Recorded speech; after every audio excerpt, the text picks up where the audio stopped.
Assalamualaikum warahmatullahi wabarakatuh. Perkenalkan, nama saya Ulfiana Dwi Harisma. Di sini saya mau mempresentasikan tentang support vektor mesin. Support vektor mesin adalah suatu teknik yang relatif baru dari tahun 1995 untuk melakukan prediksi, baik dalam kasus klasifikasi maupun regresi yang sangat populer belakangan ini. SVM berada dalam satu kelas dengan Artificial Neural Network atau INN dalam hal fungsi dan kondisi permasalahan yang bisa diselesaikan. Keduanya masuk dalam kelas Supervised Learning, di mana dalam implementasinya perlu adanya tahap training dan disusul tahap testing. Support vektor mesin adalah sistem pembelajaran yang menggunakan ruang hipotesis berupa fungsi-fungsi linear dalam sebuah ruang fitur berdimensi tinggi dilatih dengan algoritma pembelajaran yang didasarkan pada teori optimasi dengan mengimplementasikan learning bias yang berasal dari teori pembelajaran statistik. Keistimewaan dari support vektor mesin berasal dari kemampuan untuk menerapkan pemisahan linear pada input data nonlinear berdimensi tinggi, dan ini diperoleh dengan menggunakan fungsi kernel yang diperlukan. Efektivitas support vektor mesin sangat dipengaruhi oleh jenis fungsi kernel yang dipilih dan ditetapkan berdasarkan karakteristik data. Banyak peneliti telah melaporkan bahwa support vektor mesin metode yang paling akurat untuk teks klasifikasi.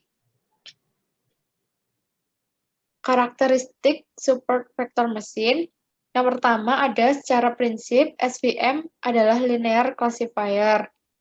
Yang kedua, pattern recognition, pengenalan pola dilakukan dengan mentransformasikan data pada input space ke ruang yang berdimensi lebih tinggi, dan optimasi dilakukan pada ruang vektor yang baru tersebut. Hal ini membedakan SVM dari solusi pattern recognition pada umumnya, yang melakukan optimasi parameter pada ruang hasil transformasi yang berdimensi lebih rendah dari dimensi input space.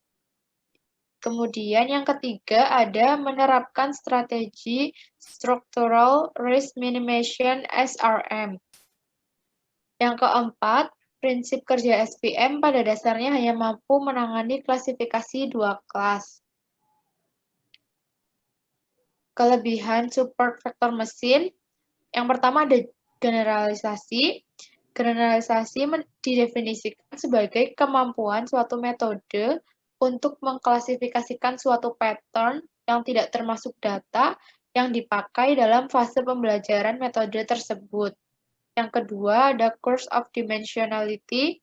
Curse of dimensionality didefinisikan sebagai masalah yang dihadapi suatu metode pattern recognition dalam mengestimasikan parameter, misal jumlah hidden neuron pada neural network, stopping kriteria dalam proses pembelajaran, dan sebagainya dikarenakan jumlah sampel data yang relatif sedikit dibandingkan dimensional ruang vektor data tersebut. Semakin tinggi dimensi dari ruang vektor informasi yang diolah, membawa konsekuensi dibutuhkannya jumlah data dalam proses pembelajaran. Kemudian, yang ketiga ada visibility. SVM dapat diimplementasikan relatif mudah karena proses penentuan support vektor dapat dirumuskan dalam QP problem quadratic programming. Dengan demikian, jika kita memiliki library untuk menyelesaikan QP problem, dengan dirinya SVM dapat diimplementasikan dengan mudah. Berikut merupakan kekurangan support vektor mesin. Yang pertama, sulit dipakai dalam problem berskala besar.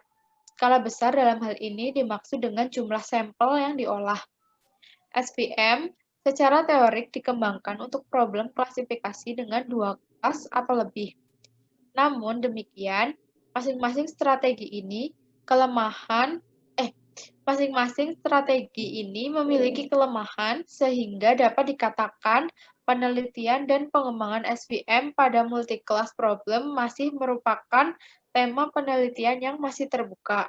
Nah, itu tadi merupakan penjelasan dari support vector machine. Terima kasih. Wassalamualaikum warahmatullahi wabarakatuh.